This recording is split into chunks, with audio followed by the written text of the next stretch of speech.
Alhamdulillah, alhamdulillahi rabbil alamin, wa bihi nasta'inu ala umurid dunya waddin. Ashhadu an la ilaha illallah wa ashhadu anna Muhammadan abduhu wa rasuluh. Allahumma salli ala sayyidina Muhammad wa ala alihi wa sahbihi ajma'in. Amma ba'd. Faqad qala Allah subhanahu wa ta'ala fi kitabil karim wa huwa asdaul qailin. A'udzu billahi minasy syaithanir rajim. Bismillahirrahmanirrahim. Ya ayyuhalladzina amanu taqullaha haqqa tuqatih wa la tamutunna illa wa antum muslimun. Wahai orang-orang yang beriman, bertakwalah kalian kepada Allah dengan sebenar-benarnya takwa, dan janganlah kalian mati kecuali dalam keadaan beragama Islam. Ayat ini Jumat-Jumat dibacakan khatib. Ayat ini Jumat-Jumat kita dengarkan di mimbar Jumat. Khutbah tidak sah apabila khatib tidak membaca ayat ini. Berarti ayat ini sangat penting. Apabila di kantor bupati diumumkan dan perintah itu harus dibaca tiap pekan, berarti perintah itu sangat penting. Ayat ini Jumat-Jumat dibacakan, berarti ayat ini penting. Dan rasa-rasanya ayat ini tidak masuk akal. Jangan kamu mati, berarti mati kau yang ngatur. Woi, jangan kau mati ya, berarti mati mau-maumu. Biar mau mati, kalau tidak tiba saatnya tidak mati. Biar tidak mau mati, kalau tiba saatnya pasti mati. Ada ibu-ibu dia dapat suaminya selingkuh, maka dia mau bunuh diri. Dia ambil pisau, dia iris urat nadinya, ternyata pisau yang dipakai tumpul, tidak jadi mati. Dapat lagi minggu depan selingkuh suaminya, dia minum racun, ternyata ketika dia minum buru-buru lebih banyak masuk di hidungnya daripada mulutnya, muntah, tidak jadi lagi mati. Ketiga kalinya selingkuh lagi suaminya, pisau gagal, racun gagal, dia lari ke belakang rumahnya, lompat masuk ke dalam sumur, ternyata musim kemarau, tidak jadi lagi mati. Orang kaya, orang miskin, raja-raja, rakyat biasa, bupati, kau yang bilang kan? Jangan dulu, belum 2 periode bos. Semua mati. Berarti yang jadi masalah bukan mati. Yang jadi masalah ayat berikutnya, illa wa antum muslimun, kecuali dalam keadaan beragama Islam. Berarti ada orang Islam matinya tidak beragama Islam. Siapa mereka? Contoh aja ini ya, contoh jangan marah. Sabung ayam. Ada juga di sini. Beleng-beleng. Wah, didapat sama polisi. Judi ilegal, dikejar sama polisi. Jangan lari, masih lari. Ini polisi tidak bisa kejar, besar perutnya. Ada juga saya lihat polisi besar perutnya, nggak nyambung. Ada begitu? Ada polisi di sini. Aduh. Jangan lari, masih lari, terpaksa tembak peringatan ke langit. Duh, masih lari, tembak 2 kali. Masih lari, tembak ke langit 3 kali. Masih lari, terpaksa dilumpuhkan. Tembak kakinya. Bah! Tembak kakinya, kepalanya dikena. Saya tanya temanku, bagaimana ceritanya bos? Kepalanya kau tembak kena, kakinya kau tembak, kenapa kepalanya dikena? Nah jauhnya itu kaki dengan kepala. Dia bilang soalnya waktu ditembak dia jongkok. Ini polisi film India, bukan polisi Indonesia ya. Anak sekolah buru-buru pergi sekolah. Kau melanggar, kau dah lihat ini rambu-rambu. Saya lihat pak. Kenapa kau langgar? Saya tidak lihat bapak. Kenapa kau tidak lihat saya? Soalnya bapak sembunyi di tikungan. Ini polisi film India, bukan polisi Indonesia. polisi kita ada di sini, coba lihat. Alhamdulillah. Oi bu, oi, oi, oi. Jangan musuhi polisi. Kira enak hidupmu kalau tidak ada polisi? Saya kasih contoh. Rumahmu dirampok, hartamu yang puluhan tahun kau kumpul dirampok, suami dibunuh, anak gadis diperkosa, ibu lari ke polisi. Tolong Pak Polisi, kejar pelakunya, ini ciri-cirinya, tolong tangkap dia, kembalikan hartaku. Apa kata polisi? Mohon maaf, baru saja polisi bubar. Jangan musuh itu polisi. Hei cowok, hei anak muda, hei, kalau hilang motormu siapa kau cari? Hah? Makanya hilang motor siapa kau cari? Pak Imam. Tidak ketemu motormu. Makanya jangan musuhi polisi. Pun kalau ada polisi yang minta-minta uang di jalan, itu polisi India, bukan polisi Indonesia, ya.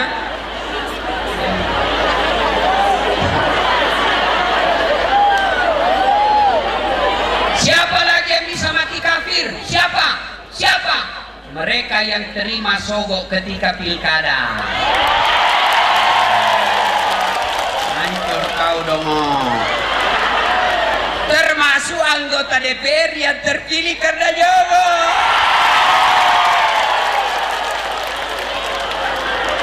Maka selama dia jadi anggota DPR 5 tahun dia makan uang haram. Ada begitu di sini? Ada. Kau salah, kenapa kau pilih nyogok? Kau larang orang nyogok, tapi kau bilang wane piro. Jangan ya. Wa qala idzan bismillahirrahmanirrahim. Ya ayyuhalladzina amanu dukhulu fis-silmi kaffatan wa la tattabi'u khutuwatis syaitan innahu lakum adu mubin. Wahai orang-orang yang beriman, masuklah engkau ke dalam Islam secara sempurna dan janganlah engkau ikuti langkah-langkah setan, karena sesungguhnya setan itu musuh yang nyata bagi kalian. Musuh kalian bukan polisi, musuh kalian bukan ulama, musuh kalian bukan tentara, musuh kalian bukan pemerintah, musuh kalian adalah setan, di mana setan itu kata Allah musuh yang nyata bagi kalian. Ketika ibu bapak mendengar ini berita tentang tablik akbar, ketika bapak ibu mendapat undangan untuk menghadiri tablik akbar, maka setan berusaha menggagalkan. Jangan kau pergi, jangan kau pergi, jam tidur, jam tidur. Itu setan. Maka yang hadir di tempat ini alhamdulillah berhasil mengalahkan setan yang ada di rumah. Tapi apakah setelah ibu bapak sampai di sini setan putus asa dan berhenti menggoda? Tidak, ya goda lagi kita. Jangan kau dengar ceramah, pegang HP-mu, pegang HP-mu, pegang HP-mu. Maka yang pegang HP itu temannya setan.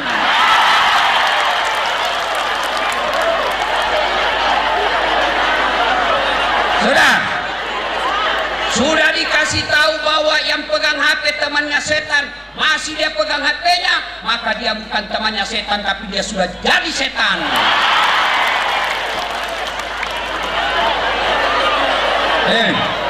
Woi, simpan HP-mu dulu ibu.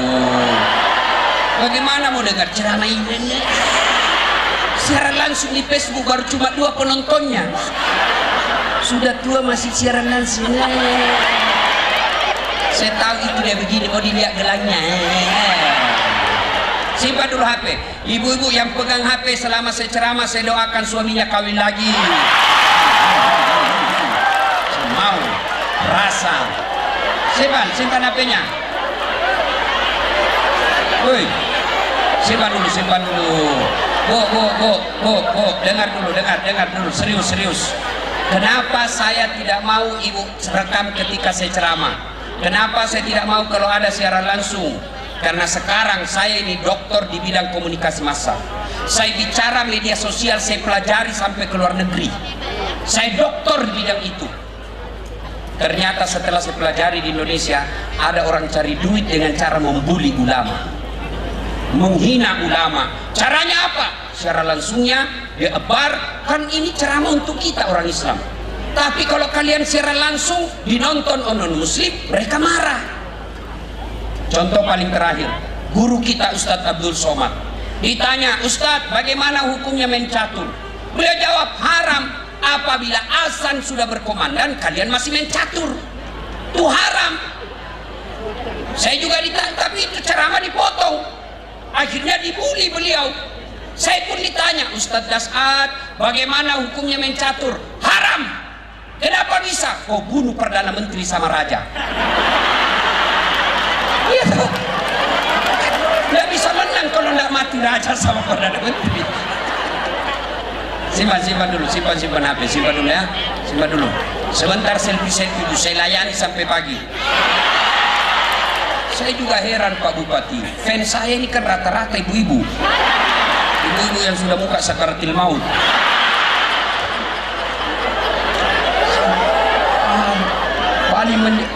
Kita capek keringatan, Ustadz selfie dulu Ustadz. Nah sini. Karena kalau nggak dilayani dibilang kita sombong. Sini, ayo selfie. Sudah. Ulangi Ustaz, jelek kabur. Ulang lagi Ustaz. Saya bilang dalam hati, biar kau ulang 10 kali, nah mukamu yang jelek. Woi. Simpan dulu HP, simpan dulu ya. Simpan dulu. Bisa? Setuju? Setuju? Wa qala idzan, bismillahirrahmanirrahim. Innallaha wa malaikatahu yusalluna 'alan ya ayyuhalladzina amanu sallu alaihi wa sallimu taslima. Sesungguhnya Allah dan para malaikatnya bersalawat kepada Rasulullah Muhammad sallallahu alaihi wasallam, maka wahai orang-orang yang beriman, bersalawatlah kalian kepada Rasulullah dengan sebaik-baik solawat. Sebaik-baik solawat. Suatu ketika Nabi bersama malaikat Jibril. Tiba-tiba Nabi melihat ada malaikat 1 juta jari-jarinya. Ibu-ibu berapa jari-jarinya ibu? 10. Cacat dong, kan ada kakimu. 20. Ini malaikat 1 juta jari-jarinya. Nabi kagum dan bertanya, Jibril, malaikat apa itu? Banyak betul jari-jarinya. Jibril menjawab, itu malaikat pencatat hujan.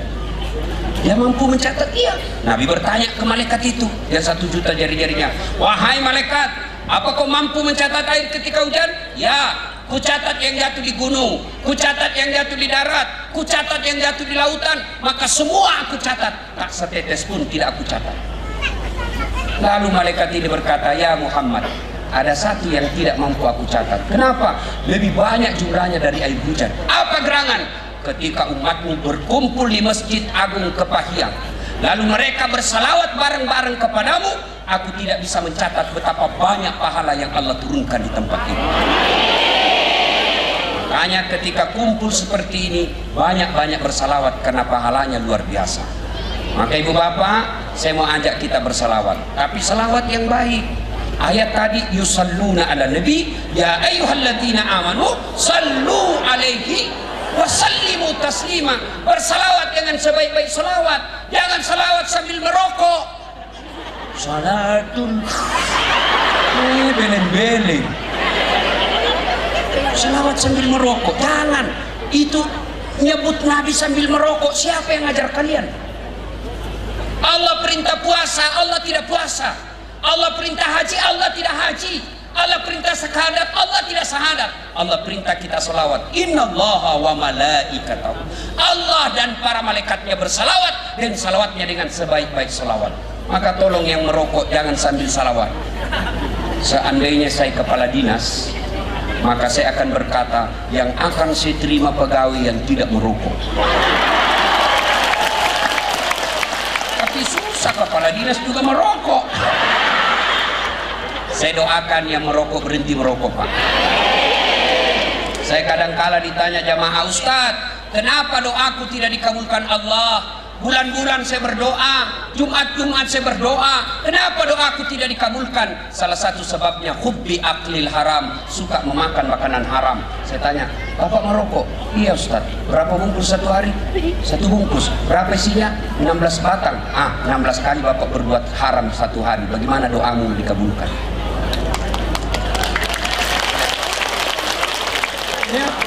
Dan ini sejak 1 Januari kan cukai rokok dinaikkan. Naik lagi berapa persen kalau saya tidak salah? 30% kalau saya tidak salah. Ayo, ada yang berkata, Ustaz, tidak jalan otakku kalau tidak merokok. Bohong. Buktinya Ramadan jalan otakmu. Saya tuh orang merokok kayak kurang kerjaan saya lihat. Nyandar.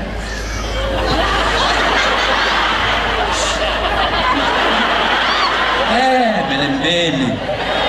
Sekali-kali isap kunyah. Jangan marah Pak ya, jangan marah Pak ya. Yang merokok jangan marah. Siapa suruh kau undang saya? Ibu-ibu mau suaminya berhenti merokok? Dengar jeritan hati para ibu. Ibu-ibu kalau suaminya berhenti merokok mau ngasih hadiah? Betul? Hadiah terbaik buat bapak-bapak poligami. Mau ibu? Oh langsung dia beli aja dia merokok Ustaz.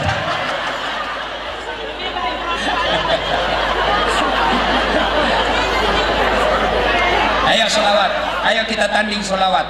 Mana lebih kencang suara ibu-ibu dengan bapak-bapak? Bapak-bapak semuanya diam, kita dengar ini ibu-ibu. Ayo bu, ayo gemahkan inilah halaman ini. Ayo sholawat. Bapak diam, ayo ibu ikut saya. Sholatullah salamullah ala toha rasulillah. Sholatullah salamullah ala yasin habibillah. Terima kasih. Nah ini bukan keras, ini namanya sahdu. Suara begini yang kasih nafsu kita laki-laki. Makanya adik-adik pegawai honor, kalau kau ditelepon dengan kepala dinas jangan membuat suaramu sahdu. Assalamualaikum. Waalaikumsalam. Bagaimana suaminya orang tidak tergoda? Lagi di mana dek? Di rumah aja Pak Kadis. Lagi ngapain? Baring-baring dong. Bagaimana suaminya orang tidak selingkuh sama kamu? Yang tegas dong. Assalamualaikum. Waalaikumsalam. Lagi di mana deh? Di rumah Pak. Lagi ngapain? Apa tanya-tanya? Oh, tidak diteleponnya lagi kau itu. Ya ketawa serius. Nah, ibu-ibu diam, kita dengar bapak-bapak. Ayo Pak, ayo, yuk. Yang laki-laki jangan mempermalukan jenis kelamin. Yuk. Sholatullah.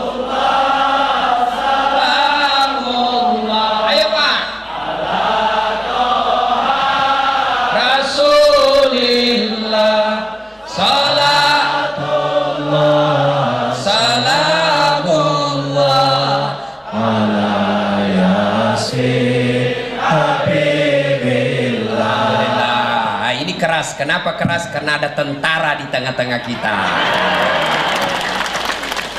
Ibu bapak diam ya, ibu bapak diam. Kita dengerin yang di atas. Nah, ini kan bos-bos ini kan? Nah, jangan sampai duduk, kita dengerin bos-bos kita, bapak-bapak kita. Ayo Pak, jangan mempermalukan pejabat. Ayo. Dengar. Diam semua, diam. Kita nonton mereka. Sholatullah. Ya pakai mic.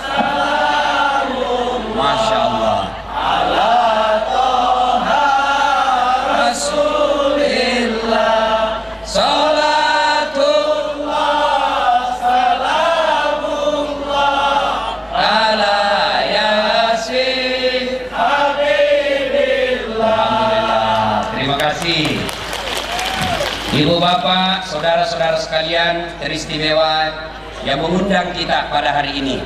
Bapak Bupati Kabupaten Kepahyang, Bapak Wali Kota Kota Bengkulu, Bapak Wakil Bupati Bengkulu Tengah, Bapak Kapolres, Pak Dandim, Bapak Ketua Pengadilan, Kejaksaan, hadirin dan hadirat yang saya mohon maaf tidak bisa menyebut nama satu demi satu, di samping karena keterbatasan waktu, juga yang sejujurnya saya belum tahu namanya satu demi satu. Insya Allah dimuliakan dan dirahmati oleh Allah Subhanahu Wa Taala. Hari ini saya diundang untuk tablik akbar ulang tahun ke-16. Ini Pak Bupati ceramah keras-keras sedikit atau lembek-lembek? Hah? Gas. Oke, gas ya. Tenang, kita gas full hari ini. Ini kita kumpul.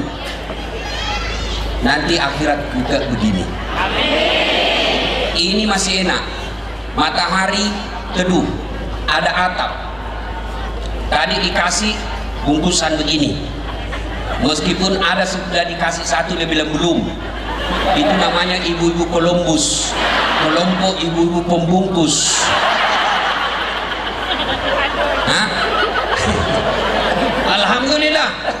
Tapi nanti kata Nabi di padang mahsyar, matahari dari kepala kata Nabi seolah-olah panasnya tinggal 1 jengkal dari kepala.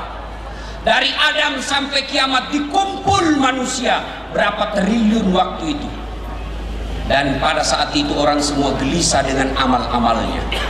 Dan pada saat itu Nabi menjelaskan, ada orang nanti mukanya seperti tikus.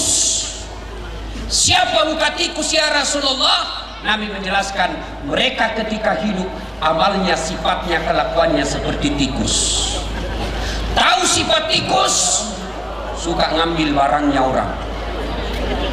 Kue disimpan baik-baik, dicuri sama tikus. Nasi ditutup rapat-rapat, digigitnya tutup nasi, dia curi kita punya nasi. Tikus. Maka orang-orang yang suka ngambil barang-barang di kantor nanti mukanya seperti tikus. Apa ibu? Apa? Maka kalau ada pergantian bupati, pergantian kepala dinas, rumah-rumah jabatan hilang gordennya, hilang kursinya, hilang piringnya, hilang AC-nya, maka penghuninya nanti seperti tikus. Maka bapak-bapak pegawai negeri yang pernah mengambil barang-barang kantor, kembalikan besok dalam rangka hari ulang tahun kabupaten kita. Anggota DPR yang pernah menilap uang-uang reses, tanda tangan palsu. Pernah dengar ceritanya anggota DPR di akhirat? Pernah? Oh, di akhirat nanti ada penghafal Quran, masuk surga dia ini penghafal Quran. Begitu masuk surga, dilihat, kenapa banyak anggota DPR di surga? Di negara saya banyak yang korupsi. Dia datang ke penjaga surga protes, malaikat, kenapa ini banyak anggota DPR? Di negara saya banyak yang korupsi, tangkap OTT. Kata anggota penjaga surga, malaikat, gak usah ribut. Kenapa? Ini cuma reses, sebentar lagi kembali lagi ke neraka. Bukan yang di Kepahyang, bukan di sini. Ada anggota DPR di atas sini? Ada enggak? Ada. Tengok baik-baik wajahnya. Ini anggota DPR yang baik ini. Yang datang di tempat ini anggota DPR baik. Berapa anggota DPR yang ada di Kepahyang kita? Berapa? 25. Berapa yang hadir di tempat ini? Berapa? Berapa? Inilah yang baik ini. Yang tidak datang baik juga, tapi lebih baik yang datang. Coba seandainya belum pil caleg, datang semua, biar tidak diundang dia datang. Tapi karena sudah terpilih, hilang mereka. Ya, ibu bapak, saudara-saudara sekalian, mereka yang pernah mengambil barang-barang kantor, nanti di akhirat setengah mati, mukanya seperti tikus. Dan repotnya lagi, barang yang dia pernah ambil disuruh pikul. Bayangkan, sambil nunggu, diantri kita satu demi satu, dipanggil satu demi satu. Bayangkan, panggil satu demi satu. Pernah ngantri bayar listrik? Pernah? Padahal ngantrinya paling cuma 50 orang. Ngantrinya kita masih dalam ruangan, ngantrinya masih ada beberapa loket. Kita sudah menderita. Bagaimana ngantri di padang mahsyar? Loketnya cuma satu. Manusia dari Adam sampai kiamat berapa triliun, matahari tinggal 1 jengkal dari kepala, dan kita dipanggil satu demi satu. Dan pada saat ngantri menunggu panggilan itu, maka mereka yang pernah mengambil barang-barang negara disuruh pikul apa yang pernah diambil. Meja itu kesini ngambil meja, ternyata bapak ini yang ngambil. Maka hati-hati Pak, pegawai-pegawai negeri, kembalikan barang-barang yang pernah bapak ambil. Bapak-bapak dan kau mengambil tanah-tanahnya orang itu melalui pagarmu, kembalikan. Nah, ingat, jangankan mengambil tanah, pohon saja yang tangkainya menyeberang ke pagarnya tetangga, itu hak miliknya tetangga. Misal ibu tanam mangga nih, lalu ibu tanam mangga, lalu tangkainya mangganya ibu nyebrang ke pagar tetangga, makanya nyebrang haknya tetangga, halal dia ambil. Mahasiswa saya langsung ngomong, Ustaz, bagaimana kalau istrinya tetangga menyeberang ke tanah? Bolehkah diambil itu, Ustaz? Oh, lain lagi kasusnya itu. Lalu kata Nabi, ada lagi yang nanti mukanya seperti ular. Siapa muka ular? Mereka yang suka sifatnya seperti ular. Apa sifat ular? Suka menjilat-jilat. Nah, ini siapa? Mereka banyaknya di kantor bupati. Di mana? Mereka yang suka cari-cari muka. Siapa? Amat. Kampungan. Ini biasa ini pegawai-pegawai ini. Biar salah, siapa bupati? Siapa? Ini yang mental ABS, asal bapak senang. Pak Bupati, ketahuilah, orang-orang yang berada di sekeliling bapak belum tentu niatnya baik. Pak Wali Kota, percayalah, tidak semua orang yang berada di samping bapak baik. Mereka baiknya hanya palsu. Yang mereka harapkan apa? Dapat penunjukan langsung proyek. Dan biasanya yang banyak dekati bupati itu kontraktor. Maka Pak Bupati, agar bapak terhindar dari orang-orang yang suka cari muka, setiap bapak jabat tangan baca perlindungan kepada Allah atas godaan setan. Bagaimana caranya? A'udzubillahi minasyaitonirrajim. Saya berlindung kepada Allah dari segala godaan setan yang tertutup. Coba bapak amalkan itu. Biasakan yang menyelilingi bupati itu kan kontraktor. Ada kontraktor di sini? Ada? Pernah dengar ceritanya kontraktor di akhirat, Ibu? Pernah? Nah, jadi nanti penghuni sorga dan penghuni neraka berdiskusi. Kata penghuni neraka, "Woi, Mas Bro, bagaimana kabarmu di sorga?" Masya Allah, alhamdulillah, enak betul di sini di sorga. 1 laki-laki, 7 bidadari, 7 bidadari, Bu, 7 Pak. Dan itu bidadari perawan terus, tidak pernah kentut. Tidak seperti ibu-ibu di rumah 7 kali kentut 1 hari. Ini bidadari 7 perawan terus. Maka bapak-bapak yang tidak berani poligami, tenang Pak, nanti di akhirat bapak disiapkan 7 bidadari. Tiba-tiba ada ibu-ibu yang datang, Ustaz, betulkah nanti itu 1 laki-laki 7 bidadari? Betul. Jadi suamiku juga nanti ada bidadarinya. Iya Bu, kalau dia masuk surga 7 bidadari. Lalu dia bilang, Ustaz, bolehkah saya berdoa? Ah, boleh lah. Doanya mau apa Ibu?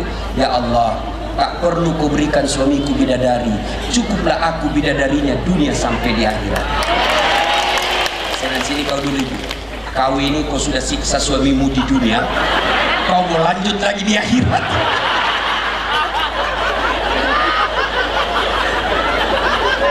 Lalu kata penghuni neraka, penghuni surga, bagaimana kabarmu di situ? Masya Allah, nyaman betul di sini. Tidak ada enaknya di neraka, hancur kita. Lalu penghuni neraka berkata, bolehkah kami jalan-jalan ke situ? Dia bilang, boleh, sinilah kau. Bagaimana caranya? Ah, gampang. Kami bikin jembatan dari neraka, kau juga bikin jembatan dari surga. Kita ketemu di tengah. Setuju? Setuju. Lelang proyek. Keluar pemenang tender. Waktu pekerjaan 3 hari. Hari pertama, jembatan dari surga, dari neraka sudah selesai 50%. Hari kedua selesai 70%. Hari ketiga tuntas, efektif dan efisien. Selesai. Begitu sampai di tengah, ini jembatan dari neraka, dia lihat, kenapa jembatan dari surga belum mulai? Tengok-tengok, teriaklah dia, woi, kenapa kau belum mulai proyekmu? Kami sudah sampai di tengah sesuai perjanjian.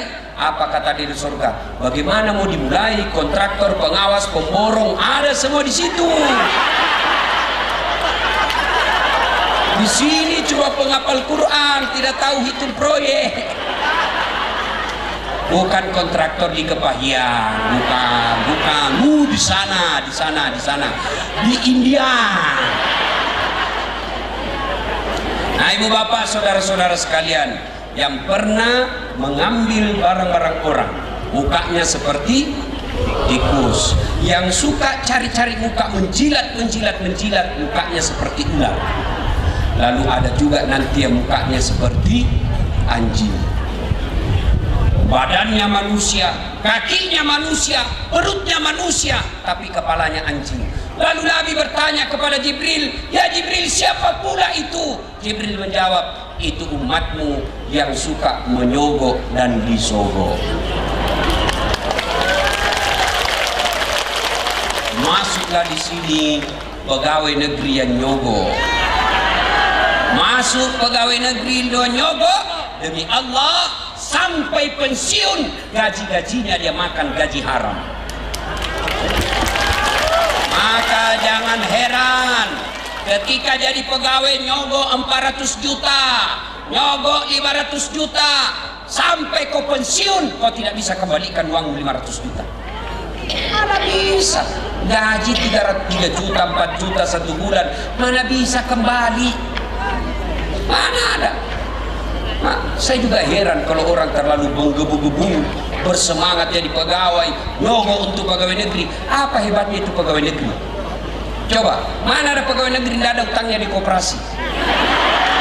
Coba cari itu teman kita yang pegawai, semua sudah masuk itu SK-nya di bank. Itu pegawai negeri katanya itu kan tanggal 1 sampai tanggal 10 makannya apa? Sari lauk. Tanggal 11 sampai tanggal 20 turun sedikit, sarimi. Tanggal 21 sampai 30 turun sekali apa? Saridon. Obat sakit kepala. Habis uang belum lunas cicilan. Gali lubang, tutup lubang. Saya ditanya, "Ustaz, kau juga pegawai?" "Iya, gaji saya 9 koma." Artinya apa? Tanggal 9 sudah koma.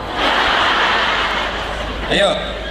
Maka ibu bapak jangan nyogok. Bu, anak disekolahkan tinggi-tinggi, mau jadi pegawai, jangan nyogok.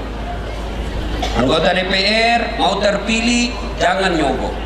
Pak Bupati mau terpilih, jangan nyogok. Jangan nyogok. Orang bilang, "Ustaz, tidak bisa jadi pegawai kalau tidak nyogok." Siapa bilang? Saya jadi pegawai negeri, adik saya, kakak saya, semua jadi pegawai, tidak ada yang nyogok. Siapa yang kita sogok? Allah Subhanahu wa ta'ala. Gimana caranya, Ustaz? Yuk bangun, bapak ibu bangun sholat hajat namanya. Minta kepada Allah, kalau Allah yang kabulkan. Kecil kekuatan bupati.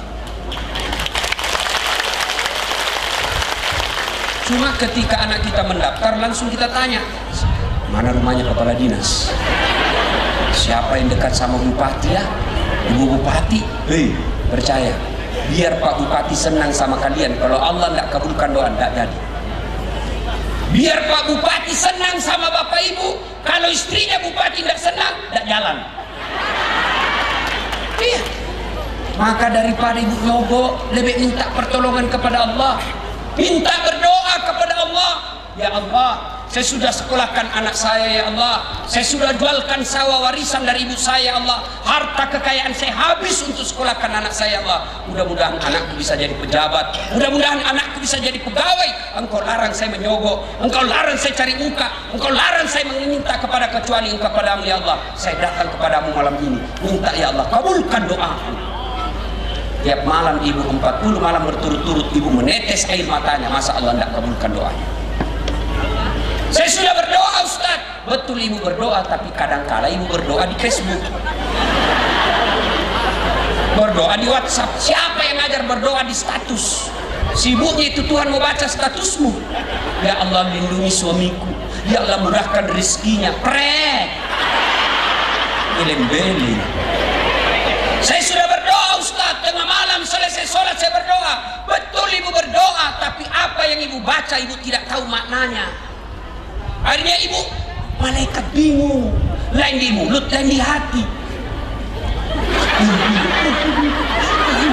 Ini malaikat apa? Ibu ini lain di bibir, lain di hati. Bu, saya mau tahu. Saya mau aja ibu. Mau ibu, supaya cepat kaya. Saya ajarkan doa. Pendek sekali. Mau cepat kaya bu? Mau? Mau? Saya ajarkan doanya. Ikut sama-sama. Bismillahirrahmanirrahim. Allahumma barik lana bima rasaktana wa qina azaban nar. Bisa ibu? Nah ini namanya lain di mulut, lain di hati.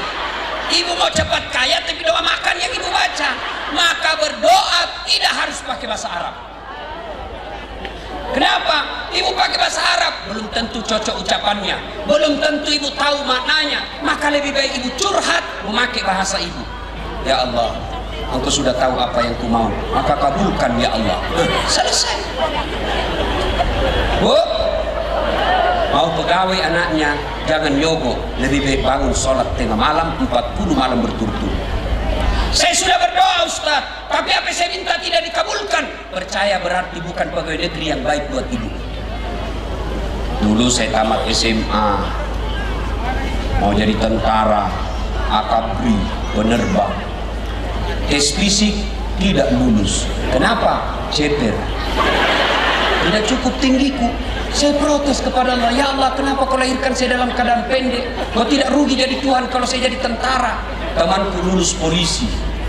Sekarang dia sudah satu bunga di Polda Sulbar, reserse pakai baret merah. Saya lulus malah jadi ustad pakai baret putih. Tapi alhamdulillah dengan baret putih yang saya pakai, mulai baret hitam sampai baret merah, saya ceramai kau semua.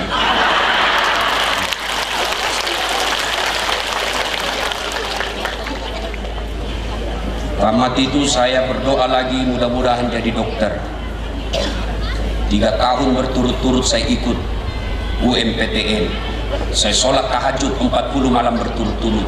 Saya nasar puasa 7 hari kalau lulus. Ibu bapak saya doakan saya ikut bimbingan tes. Tamat SMA saya juara umum 2 di sekolah saya. Saya berdoa, begitu tes tidak lulus.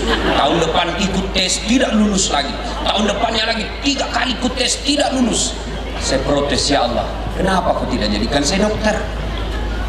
Ternyata saya tahu jawabannya karena saya lulus di Sospol. Saya pulang kuliah, terjadi tabrakan jalan perintis kemerdekaan dekat dari kampung usaha Unhas tempat saya kuliah. Berceceran darah di aspal. Saya turun tolong dia yang tabrakan, saya yang pingsan. Ternyata saya tidak bisa lihat darah. Allah seolah-olah ingin berkata kepada saya, Das'ad, bagaimana kau jadi dokter, kau tidak bisa lihat darah. Alhamdulillah saya jadi dokter. Bukan dokter fisik, tapi dokter psikis yang membuat orang yang curhat-curhat saya bisa obati dengan terapi-terapi agama. Temanku yang jadi dokter waktu itu lulus, dia tugas di Kepulauan Aru. Beberapa tahun yang lalu mau lebaran saya telepon, Pak dokter, kau pulang lebaran? Tidak Ustaz. Rugi-rugi kau pergi cari uang jauh-jauh tidak lebaran sama orang tuamu. Masa begitu? Mau apa Ustaz? Tiket mahal, kita tidak bisa pulang. Puluhan juta untuk sampai pulang PP Ustaz. Dalam hati saya, untung saya tidak jadi dokter. Untung saya jadi Ustaz. Tidak pernah pusing soal tiket. Bukan saya yang beli. Siapa yang beli? Bupati. Urusannya apa? Hebatnya lagi, pergi tidak bawa uang, pulang. Berapa banyaknya Ustaz? Tergantung yang beli. Kalau dia baik-baik, banyak-banyak lagi. Kalau dia pelit, sedikit lagi. Tidak ada masalah. Itu enaknya. Iya kan? Ayo. Maka ibu berdoa, kalau tidak dikabulkan jangan sangka buruk. Berarti bukan itu. Para saudara-saudaraku yang pegawai negeri sipil, dan kau nyogok untuk naik pangkat, dan kau cari-cari muka naik pangkat. Hargai dirimu. Allah telah melahirkan kalian menjadi manusia yang mulia. Saya kadang-kala heran lihat pejabat di depan bupati, bupatinya masih muda, bupatinya masih junior. senior dia ngomong sama bupatinya kayak tidak punya harga diri. Iya pak, ada anaknya, ada istrinya. Rasanya itu anak kita merasa, ih kasihannya bapak saya kok begini, hilang harga dirinya. Iya pak, dongo.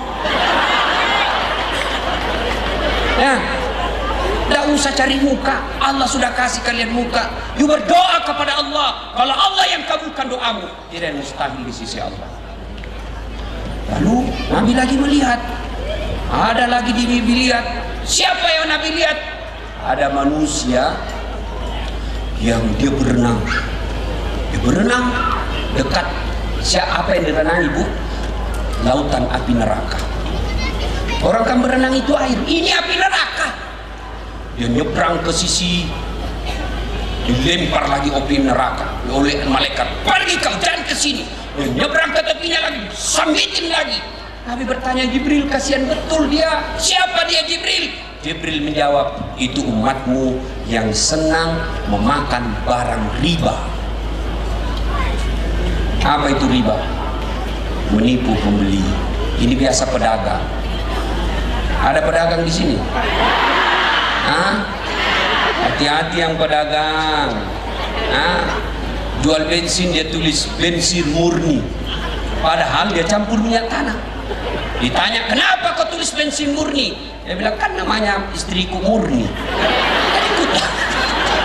Pret. Salatullah salamullah ala toha rasulillah. Salatullah salamullah ala yasin habibillah. Lanjut kisah oleh Nabi. Dan pada saat itu semua orang gelisah. Sambil menunggu diadili, Allah menyediakan ruangan untuk ruang tunggu. Samalah kalau kita di bandara, ibu bapak yang tidak pernah ke bandara, di bandara itu Pak, Bu, ada ruang tunggu. Ruang tunggu ini umum, semua orang boleh masuk di situ yang mau terbang, yang tukang judi, yang penipu, yang cakep, yang jelek, ada semua di situ. Tapi Allah sediakan ruang khusus, ruang istimewa, namanya ruang VVIP. Di dalamnya hanya orang-orang pilihan. Begitu juga nanti di padang mahsyar, dia menunggu di sini lapangan semua Islam, semua umat non Muslim, semua ada di situ, gabung-gabung. Tapi Allah sediakan ruangan.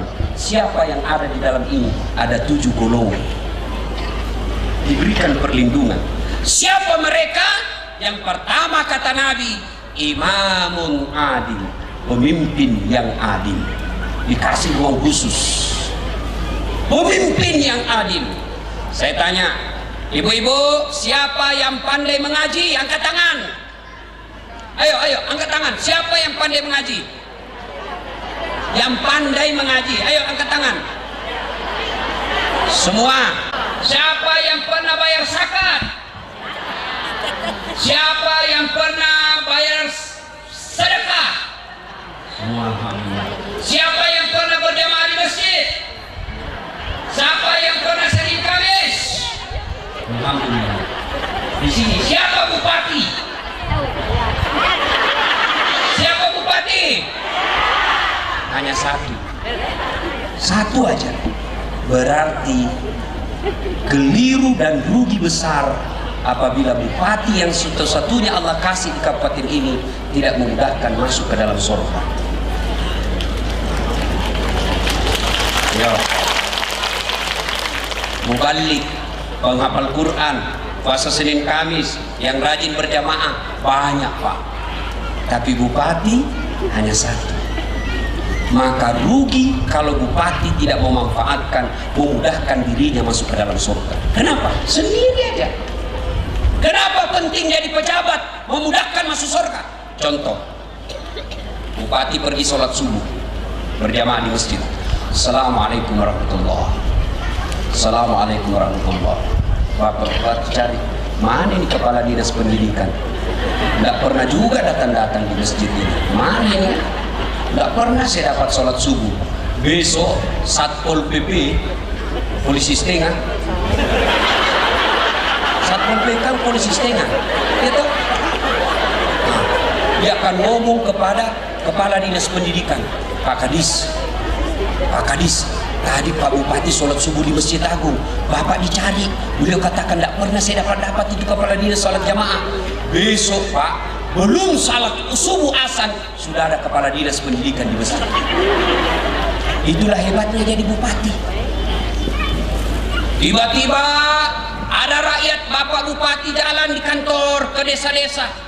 Beliau melihat ada fakir miskin, didatangi. Bu, gak punya beras? Gak punya beras Pak.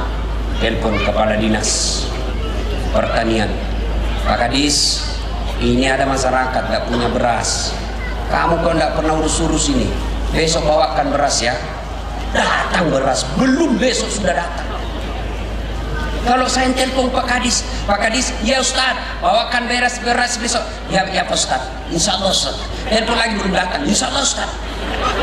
Itulah hebatnya jadi bupati. Coba, ada janda. Ada janda di sini? Angkat tangan. Ada janda? Ada duda? Ada duda? Pak Bupati selesaikan nasib mereka. Jadi ibu-ibu janda jangan juga mengharap bujang. Cukup ya duda dengan janda. Ibu-ibu mau gampang masuk surga? Mau? Betul. Ibu-ibu tahu nggak? Di Quran itu kan ada 4 jenis rumah tangga. Ya, Bu. Yang pertama, suaminya beriman, istrinya kafir. Ini keluarga Nabi Lut. Ada juga istrinya beriman, tapi suaminya kafir. Nah, ini Fir'aun, laknatullah alaihi. Ada juga istrinya kafir, suaminya pun kafir. Abu Lahab. Ada yang istrinya beriman, suaminya pun beriman. Ini yang ideal. Inilah Ibrahim alaihissalam. Kira-kira ibu-ibu suka yang bagaimana? Ibrahim. Tapi Ibrahim itu ibu 2 istrinya. Mau ibu? Langsung dia bilang ibu-ibu, tidak usah Ustaz, Fir'aun saja. Salatullah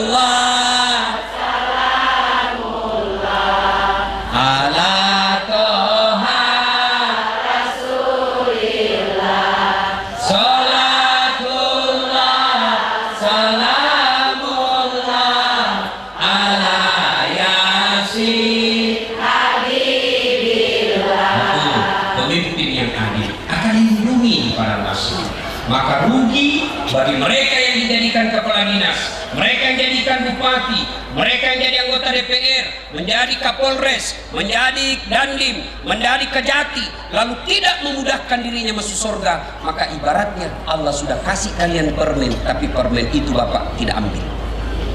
Gunakan untuk masuk surga. Insya Allah luar biasa. Pejabat yang adil akan memudahkan masuk surga bagi diri mereka. Tapi ingat, ketika juga tidak berbuat adil, maka akan memudahkan dirinya masuk ke dalam neraka. Sebagai pemimpin, tidak usahlah. Rasulullah mungkin agak berat dicontoh. Sahabat Nabi saja. Coba lihat Umar bin Khattab. Tahu Umar bin Khattab? Itu Umar bin Khattab. Dengar ini, Umar bin Khattab datang kamu lagi ngitung-ngitung duit. Tiba-tiba datang kamu. Assalamualaikum ya Amirul Mukminin. Waalaikumsalam warahmatullahi wabarakatuh. Silakan masuk. Umar bertanya, tunggu dulu. Sebelum kita lanjut cerita, saya mau tanya kau datang ketemu saya sebagai Umar pribadi atau Umar sebagai Amirul Mukminin presiden? Kata tamunya, sebagai pribadi saja cerita-cerita. Oh baiklah kalau begitu. Umar padamkan lampu bejana, lampu yang pakai minyak itu. Tamunya berkata, ya Amirul Mukminin, kenapa dimatikan? Kita jadi gelap begini, cerita-cerita gelap. Begini bos, tadi itu saya pakai ini, saya lagi kerja menghitung uang negara. Nah, saya lagi tugas, lampu ini pakainya minyak-minyak negara. Saya lagi tugas, wajar saya pakai karena saya lagi dinas. Ini sekarang kita cerita-cerita pribadi, tidak boleh pakai minyak negara, haram.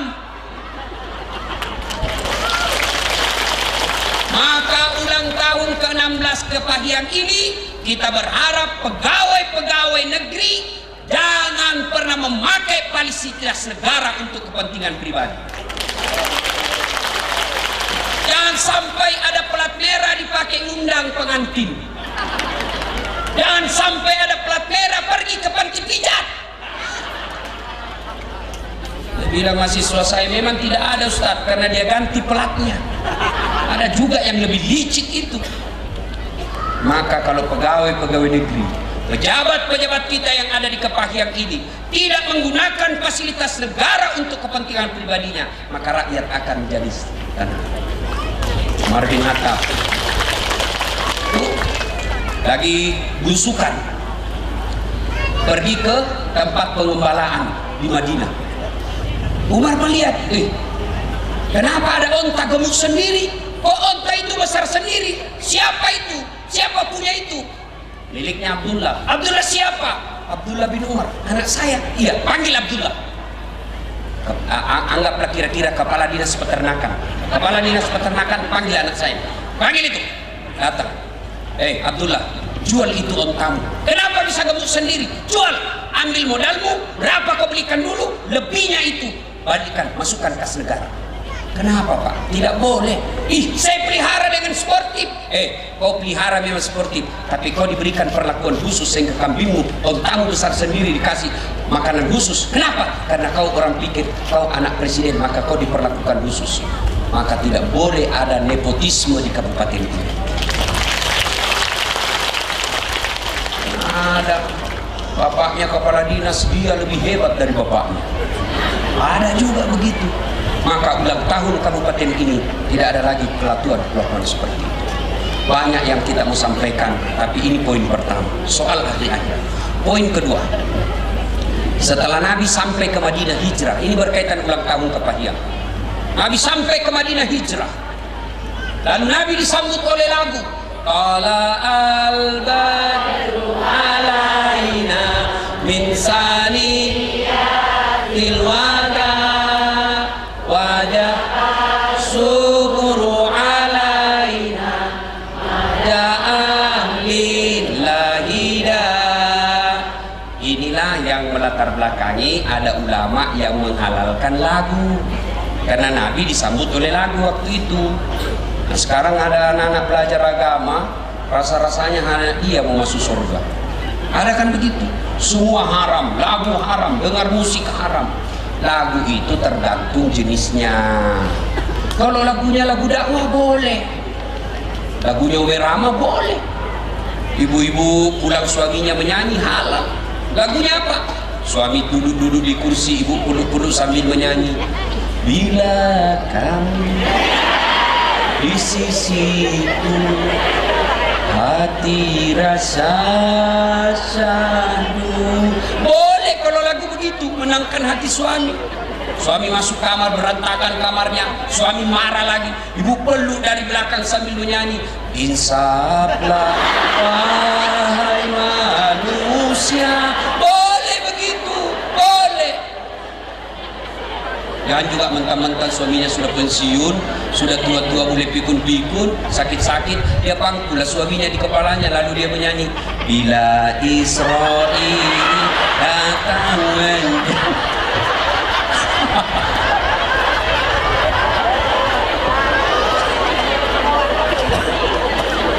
kalau lagu dakwah, katakan Tuhan itu satu, boleh.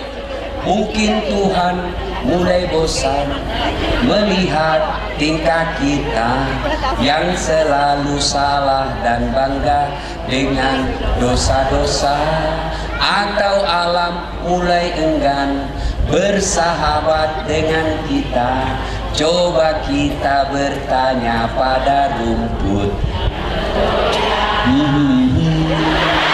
Boleh kalau lagu begitu, boleh.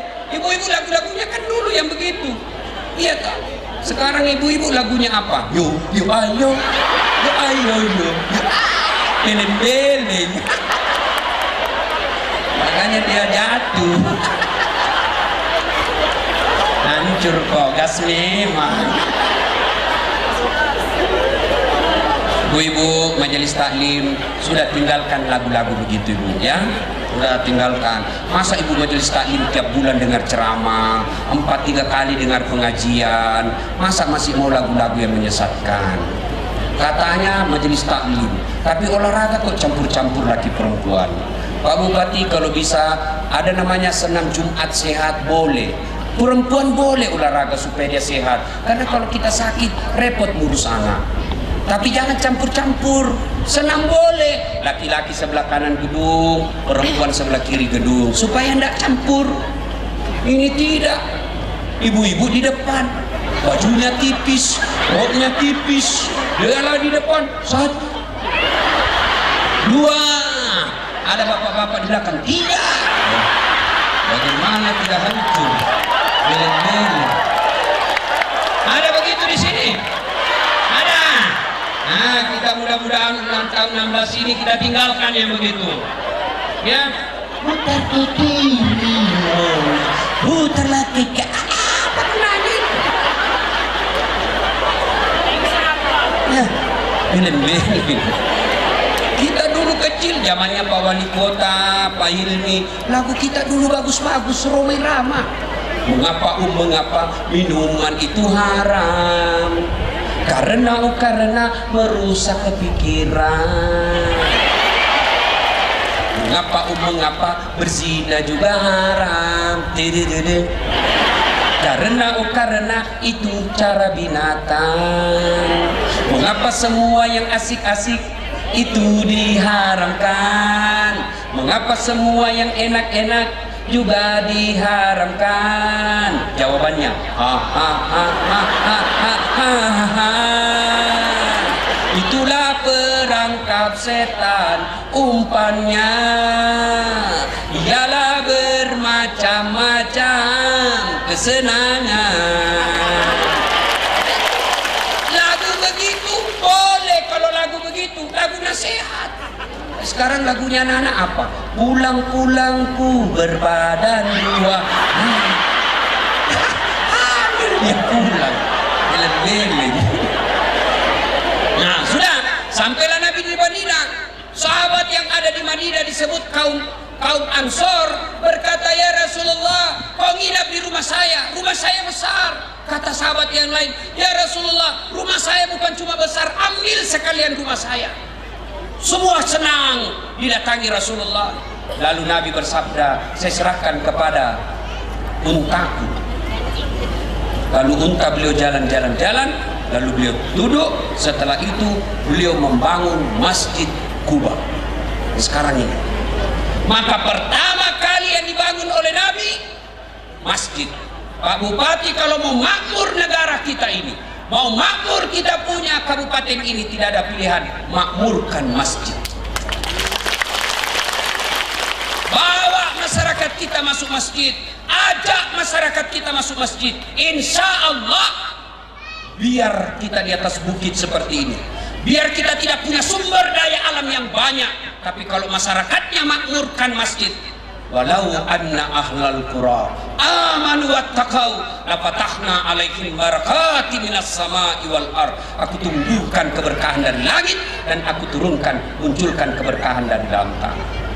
Maka Pak Bupati mulai besok tahun 16 ini ajak semua kepala-kepala dinas, ayo mulai tahun ini giatkan masjid, hidupkan masjid.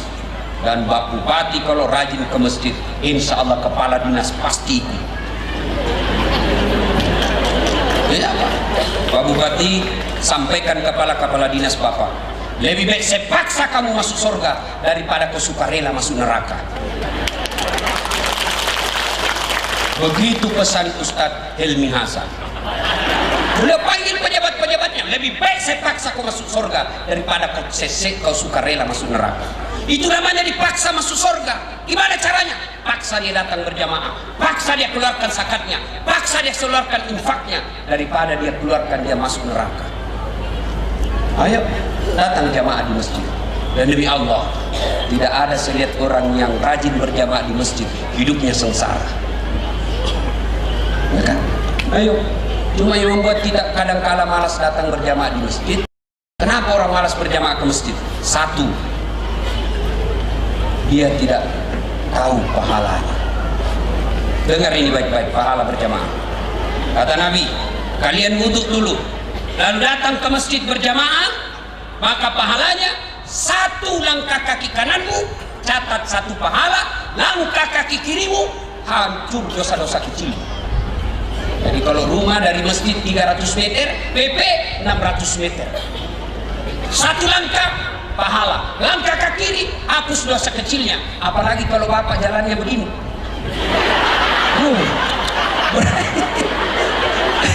Berapa langkah kaki itu? Masya Allah. Apalagi kalau bapak begitu sampai masjid, keliling lagi dulu ke pasar, pergi lagi ke sana lagi, sampai berapa langkah kaki didapat. Yang kedua, pahala berjamaah. Kata Nabi, seluruh materi yang kau lewati, pagar, aspal, dinding, tembok, semua akan jadi saksi di akhirat kelak. Dia akan berkata, ya Allah, jangan kau masukkan ya neraka, masukkan ya surga. Saya saksinya dia datang berjamaah di masjid. Itulah sebabnya ketika kita datang berjamaah di masjid, disunahkan lain jalannya waktu pergi, lain pula jalannya waktu pulang. Itu sunnah. Itu juga sunnahnya. Ketika kita sampai di masjid berjamaah 2 rakaat pindah, 2 rakaat pindah lagi. Jangan juga salah paham. Mentang-mentang sudah dengar ini, masjid di sana dia ke sana dulu. Bengkulu tengah dulu, baru pulang lagi ke sini. Selesai sholat orang baru datang dong. Yang ketiga, keutamaan berjamaah. Apalagi kata Nabi, kalau gerimis, kalau hujan, atau kena debu bajumu ketika kau masjid, itulah nanti bajumu yang kena debu, bajumu yang kena air hujan akan melindungi kalian agar tidak disentuh api neraka. Jadi kalau hujan, bapak ke masjid tidak usah cemas, yang basah bajunya itu melindungi api neraka. Dan juga salah paham, mentang-mentang sudah dengar begini, dia tunggu hujan keras. Begitu hujan keras dia buang payungnya, itu beli-beli namanya itu. Nah, apalagi keutamaan berjamaah di masjid, ada disebut doa bersama. Mungkin bapak ibu tidak tahu berdoa, mungkin bapak ibu banyak dosanya, doanya sampai susah diijabah Allah, tapi di dalamnya ada anak yatim, di dalamnya ada fakir miskin, di dalamnya ada orang yang teraniaya. Ustadz baca doa, orang yang di dalam mengatakan amin, maka semua orang yang ada dalam doanya dikabulkan. Itulah sebabnya selalu saya anjurkan Pak Imam kalau baca doa, kasih dengar doanya dan usahakan baca doa yang umumnya orang hafal. Karena kadang-kala ada imam yang kita berdoa, kita tidak tahu apa dia minta. Kita tinggal minta saja di belakang, amin, amin. Amin. Amin. Berjelas bos. Siapa tahu yang jadi imam anak muda? Ya Allah berikan kami jodoh. Dia bilang bapak di belakang, amin. Karena sudah ada istrinya pun di belakang mengatakan amin. Ibu kabelkan suaminya kali lagi. Yang ketiga, penyebab orang malas datang berjamaah ke masjid. Yang kedua apa? Karena dia tidak lihat pahalanya. Coba kalau Pak Wali Kota, Pak Bupati umumkan di tempat ini, siapa yang datang berjamaah sholat subuh diberikan pembeli pulsa 200.000, beras 50 kilo. Saya yakin jam 5 sholat subuh, jam 10 malam sudah penuh masjid. Padahal kata Nabi, kalau kalian lihat pahala sholat jamaah subuh, kalau kalian tahu dan lihat pahalanya itu, maka kalian akan datang ke masjid walaupun kalian akan merangkak besarnya pahala berjamaah. Yang ketiga, yang menyebabkan orang malas datang berjamaah ke masjid, manajemen masjid tidak bagus. Ada masjid saya bikin di kampung saya Pak, cantik, imamnya penghafal Quran, saya gaji layaknya pegawai negeri, muadzinnya saya seleksi asan, setelah juara satunya saya gaji layaknya pegawai negeri untuk asan 5 kali sehari semalam. Penceramanya belum ceramah sudah saya kasih honornya dan saya tentukan judulnya. Kemudian sound sistemnya bagus, karpetnya empuk. Saya bilang cari karpet paling bagus karena ini kau pakai sujud menghadap kepada Allah. Kenapa bajumu mahal, karpetmu murah? Pakai yang karpet yang mahal. Sound sistemnya bagus. Akhirnya apa? Orang rajin datang ke masjid. Malah masjid itu dijadikan kayak tempat wisata karena bagus. Ini bagaimana orang ke masjid? Yang asal orang tua sudah pensiun, penyakit asma lagi.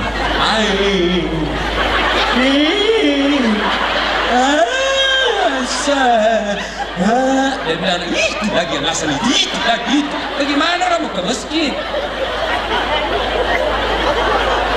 Sound sistemnya begitu takbir langsung story. Allahu Akbar.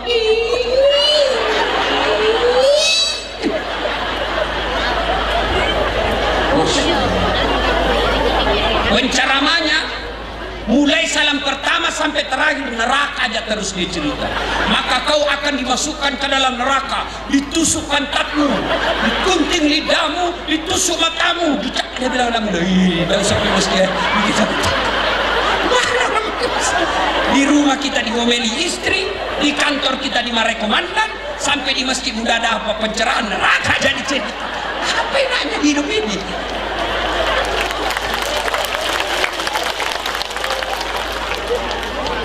Dapat lagi imam yang balik-balik sunnah Nabi.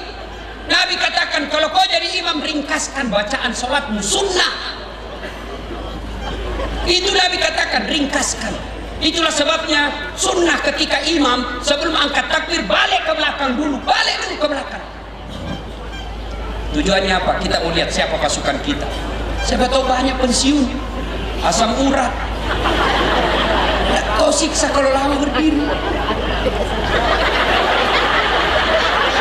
Naik lagi. Ada anak muda pulang sholat. Enak sholat di masjid tau apa enak Ustaz? Ampun saya, aliran sesat. Kenapa kau bilang aliran sesat? Dia bilang sholat subuh Jumat 3 rakaat. Saya bilang bukan 3 rakaat, itu namanya sujud tilawah dong. Maka itu imam kalau kau mau sujud tilawah jelaskan dulu sama makmum. Malam ini malam Jumat kita sujud tilawah membaca surah As-Sajdah, di ayat ke ini kita sujud. Jelaskan. Jangan yang panjang-panjang. Yang kedua kata Nabi, baca di belakang. Kenapa diungkaskan? Barangkali ada ibu-ibu yang mau sekali kentut.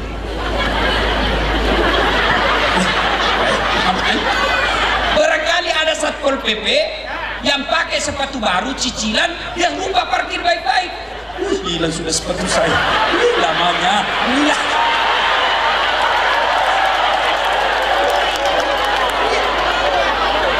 Iya. Barangkali ada remaja masjid yang dia lupa cabut kunci motornya.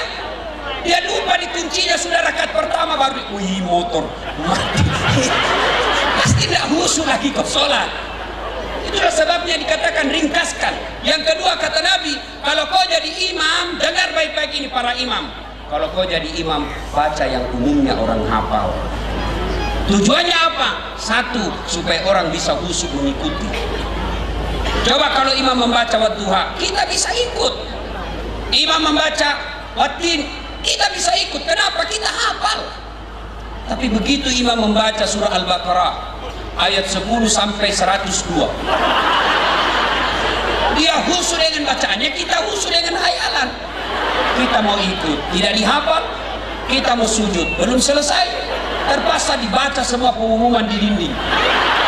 Keadaan keuangan masjid, pengeluaran.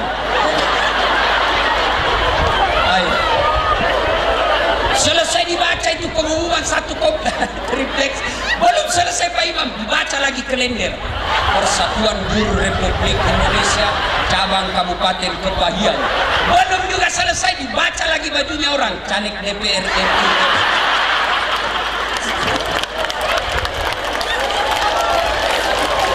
Siapa yang salah? Siapa salah? Imam. Yang kedua kata Nabi, tujuannya disuruh membaca umumnya orang hafal, supaya kalau imam salah ada yang bisa luruskan. Saya ini kisah kenyataan ini. Waktu saya belum jadi ustadz KKN, belum aku tahu saya teman saya, ada teman saya fakultas teknik, dia pakai baju gamis, baju koko. Saya bilang pasti anak pesantren ini. Imam lah dia sholat isya, jadi imam maghrib. Begitu dia baca Al-Fatihah masih aman. Begitu dia baca Al-Kafirun, dalam hati kau cari susah ini anaknya. Dia bacalah itu. Wala antum abiduna ma a'bud wala ana abidum ma abadtum wala antum abiduna ma a'bud wala ana abidum. Teman saya ini di samping saya dia kasih begini sudah saya. Wala ana abidum ma abadtum wala antum abidun wala ana abidum. Di samping saya jengkel. Dia teriak, kenapa itu tak putar-putar? Sudah bilang ini imam, ini juga aku pikir bubar Pak, bubar akhirnya kita sholat. Siapa yang salah? Siapa salah? Siapa salah? Imam. Ini fakta lagi waktu saya masih SMP di kampung. Sholat asar, sujud imam. Lama sekali, tidak biasanya lama begitu. 1 menit kok lama betul. Ada kawan saya tidak tahan, dia angkat kepalanya. Langsung woi, hilang imam. Ternyata yang ditunggu keluar. Dia keluar lewat pintu sampingnya masjid. Kacau, bubar sholat. Selesai sholat, kita tanya, Pak Imam, kenapa kau tinggalkan sahab? Dia bilang, saya kentut nak. Pak Imam, lain kali kalau kentut kasih bangun dulu supaya kita lihat kau keluar. Dia bilang, justru saya sengaja nak, karena saya malu kau lihat saya. Kacau. Siapa salah? Siapa salah? Siapa salah? Imam. Makanya dalam fikih sholat berjamaah diajarkan siapa saja boleh jadi makmum. Orang gila sampai orang sadar boleh jadi makmum. Mulai dari orang belum balik sampai orang tua boleh jadi makmum. Mulai orang awam sampai orang paling cerdas boleh jadi makmum. Tapi imam tidak boleh. Fikihnya mengajarkan tidak boleh sembarang milih imam. Kenapa? Salah milih imam, kalian kacau salat jamaah. Kepahiang 2020 ini milih imam.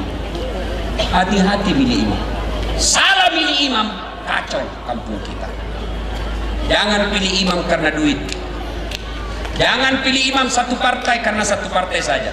Jangan pilih imam karena keluarga. Jangan pilih imam karena dikasih duit. Tapi pilihlah imam yang betul-betul Anda yakini bisa membawa kabupaten kalian menjadi lebih baik.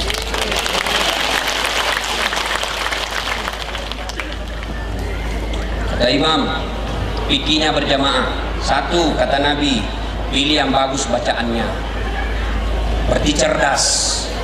2, kata Nabi, yang bagus pendengarannya juga bisa masuk kategori. Supaya apa?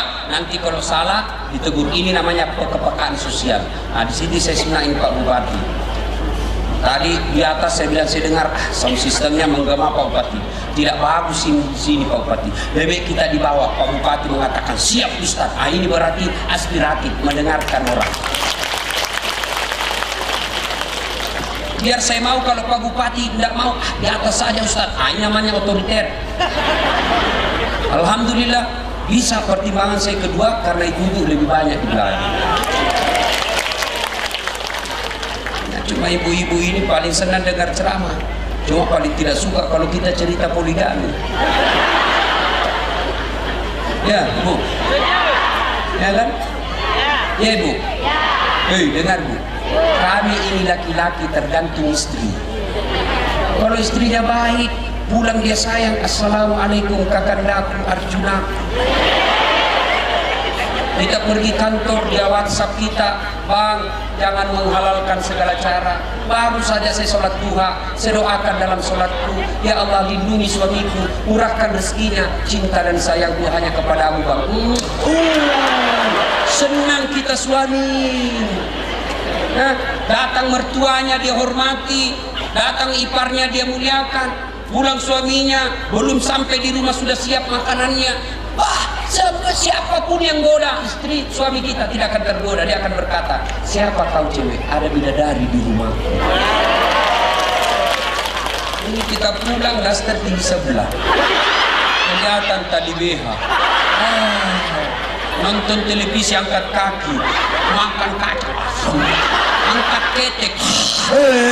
Bagaimana kita tidak cepat sakaratil maut? Kita di kantor dicarinya, di mana kau Pak? Di kantor. Di mana kau? Di kantor. Tolong video call. Ini. Mana kita tidak cepat mati? Ya ketawa, saya serius ini. Ngomong aja. Woi, tak kira itu Bu. Woi Bu, dengar. Ibu kira gampang jadi suami? Hah? Woi, saya serius ini. Ibu tahu dah itu suami. Ibu ditanggung dunia akhirat. Ibu tidak nanggung dosa suami, tapi demi Allah suami tanggung dosa-dosanya ibu. Kenapa? Saya bela kau hari ini.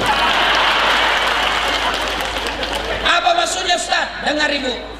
Kalau suami imam, suami penghafal Quran, suami majelis ulama, tapi istri tidak pakai jilbab, istri tidak sholat, istri tidak puasa Ramadan, istri tukang gosip. Demi Allah, ku ampusakum wa ahlikum nar. Itu suamimu. Suami dulu masuk neraka, teman itu istri. Kalian jangan suka merem.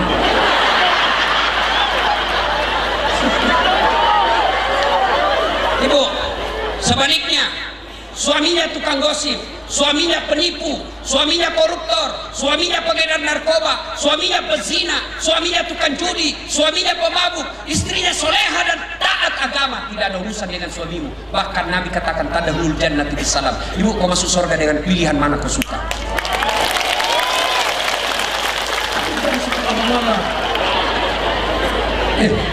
Ibu itu suami, ibu dipikir bagaimana supaya ibu bisa beli lipstik, bagaimana dibelikan baju supaya pulang kampung kau dimuliakan saudaramu, bagaimana kau dibelikan mobil supaya kau enak berjalan, bagaimana rumahmu diperbaiki supaya tetanggamu hormati kamu. Itu yang dipikir suami. Mana pernah ibu pikir bagaimana supaya belikan motor, mobil suamiku? Dia ketawa. Nah, jelas. Jadi tergantung ibunya. Kalau sopan, tidaklah kita tergoda dengan perempuan lain. Ini suka ngomel, ngamuk aja kerjanya, cepat pulang, tidak pulang, cepat. Ada ibu-ibu curhat sama saya di Makassar. Ustaz, kenapa itu suamiku tidak betah di rumah? Ustaz, kenapa itu suami saya tidak betah di rumah? Saya takut dia tersinggung. Saya bilang, ibu, ada orang suami istri, ngomel aja kerjanya. Terus ini akhirnya suaminya bawa belanja-belanja, dibelikanlah berlian. Selesai dibelikan berlian, senanglah istrinya. Suaminya berpikir, bagaimana ini supaya saya tidak dengar lagi mobil. Dia bawa kampungnya, ada sumur tua. Dorong istrinya masuk ke sumur tua. Ngomel aja kau di situ, gak aku dengar juga. Rasa kau. 1 jam kemudian tiba-tiba dari dalam sumur ada makhluk tinggi besar hitam keluar. Kaget suaminya, siapa kamu? Sayalah penghuni sumur ini. Saya sudah 400 tahun dalam sumur ini. Ada perempuan di dalam ini. Baru 1 jam mobil aja kerjanya di dalam. Oh, nak betah saya, lebih saya lari. Jangan ditipu. Jelas. Salatullah ala toha rasulillah. Salatullah salamullah ala yasin habibillah. Tawassalna bi bismillah wa bil hadi rasulillah wa kulli mujahidin lillah bi ahli ya Allah. Terima kasih Ibu Bapak. Lama sekali kita ingin, masih lama ingin berlama-lama di tempat ini, tapi bukan laki-laki pemuas. Mati muda saya kalau saya kasih puas ini semua. Terus lanjutkan. Yang lanjutkan Pak Bupati. Saya bukan calon bupati, benar yang lanjutkan. Jangan saya ya. Saya senang ada bupati yang mengundang datang ceramah. Alhamdulillah ya. Pak Bupati jika boleh berbagi ilmu lah dengan Pak Wali Kota Bengkulu. Terpilih 2 kali dengan biaya tidak terlalu banyak. Dengan cara apa? Beliau makmurkan ke masjid. Demi Allah, pejabat kalau rajin datang ke masjid, insya Allah Allah mudahkan kemudahan baginya.